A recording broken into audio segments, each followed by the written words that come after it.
Hello everyone, welcome to the Concern Podcast, where we unpack political, social, economic and cultural stories shaping our world. I am Emmanuel Taban. Now, effective January 1st, 2026, the government of the United States of America under Donald J. Trump will not allow citizens from other countries across the world to travel to the United States of America. President Donald J. Trump issued a list of countries that are partially restricted from, their citizens are partially restricted from entering the United States, and a list of countries that are fully restricted, totally restricted from entering the United States, whether they are students or on work permit or whatsoever, their citizens are restricted from entering the United States of America. And the list entails a number of countries, about 39 countries, that are restricted either partially or fully from entering the United States of America. And when we look at that list, majority of the countries that surfaced on that list are mainly African countries, and also countries from that are on the Arab world, Arab countries. And these are the major targets of Donald J. Trump.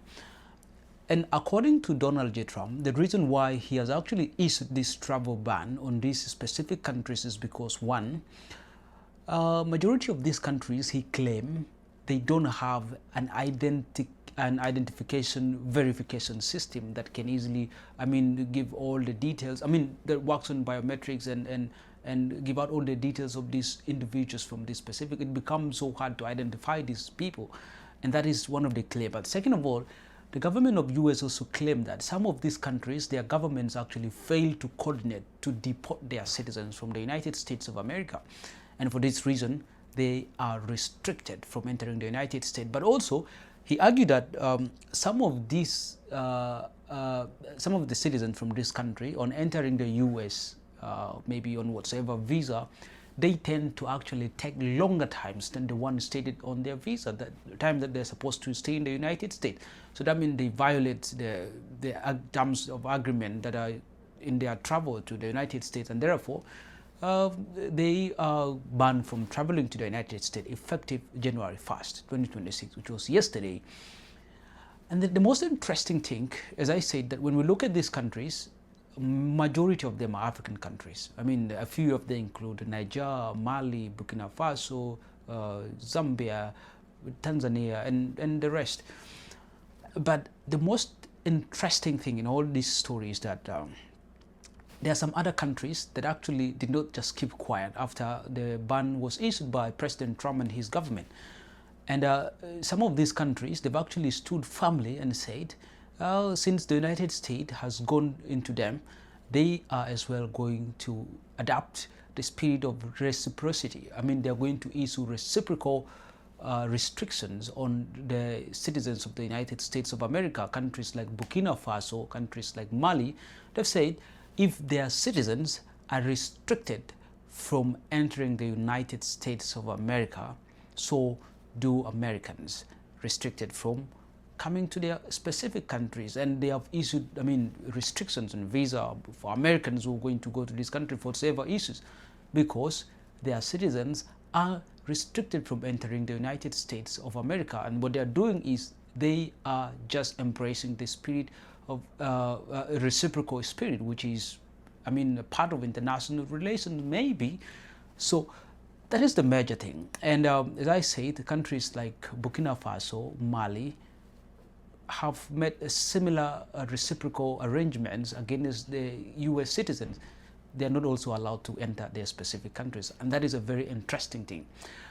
Now, as I said, this restriction actually came into effect on the 1st of January 2026, and immediately when this restriction was issued, countries like Burkina Faso came out and gave their reciprocal attack on the United States.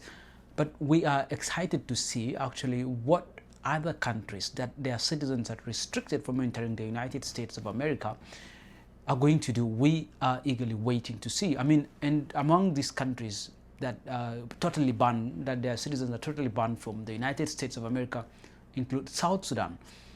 South Sudan citizens, effective from the 1st of January, are not going to enter the United States of America. South Sudanese citizens back home in South Sudan are not going to enter the United States of America, whether being student or work visa or business or a visitor, whatsoever.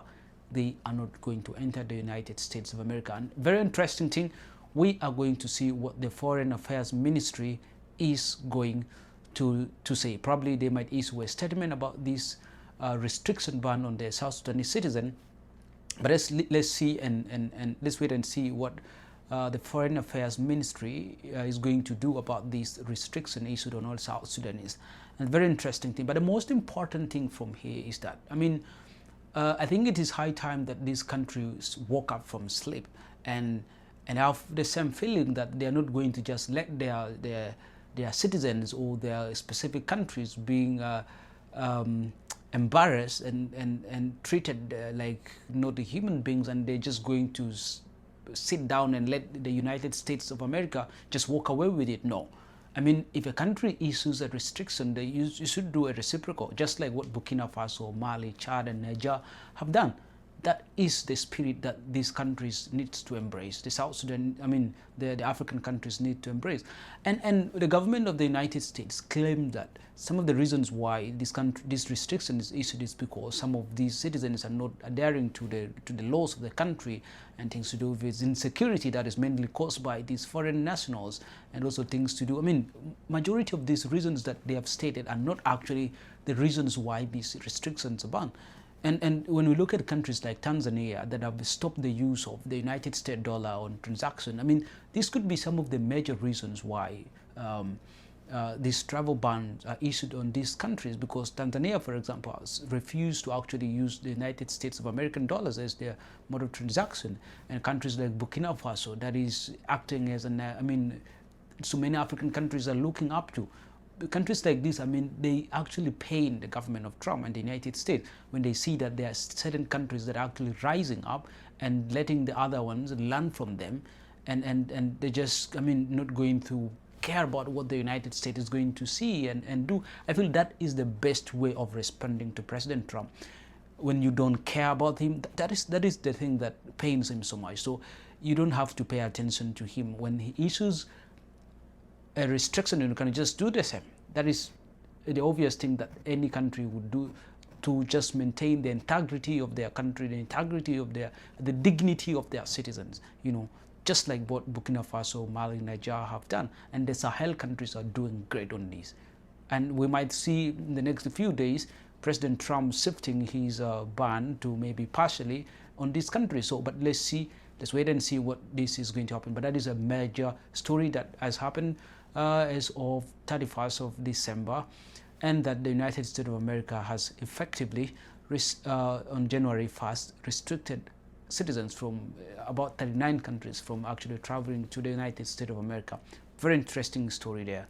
Thank you so much for watching, and until next time, I'm Emmanuel Taban, and this is the Concern Podcast. But before we stop with this episode, I would like us to listen to this. On our business section for today, are you a South Sudanese parent living in Uganda who desires to preserve your child's national identity, cultural values, and academic continuity without sending them back to South Sudan?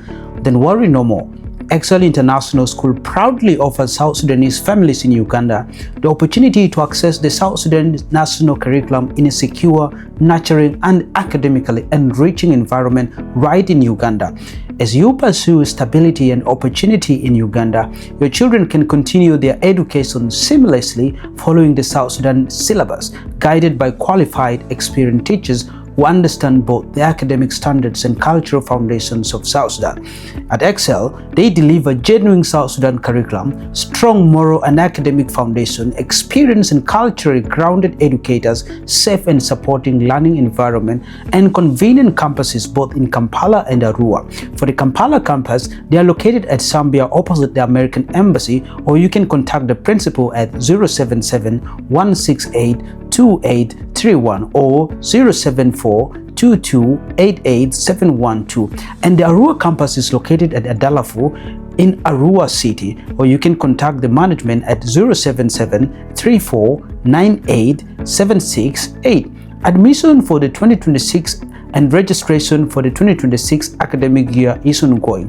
Parents are encouraged to register early as places are limited. Give your children an education that connects them to home, heritage, and hope without borders. Excel International School. Fear God to excel.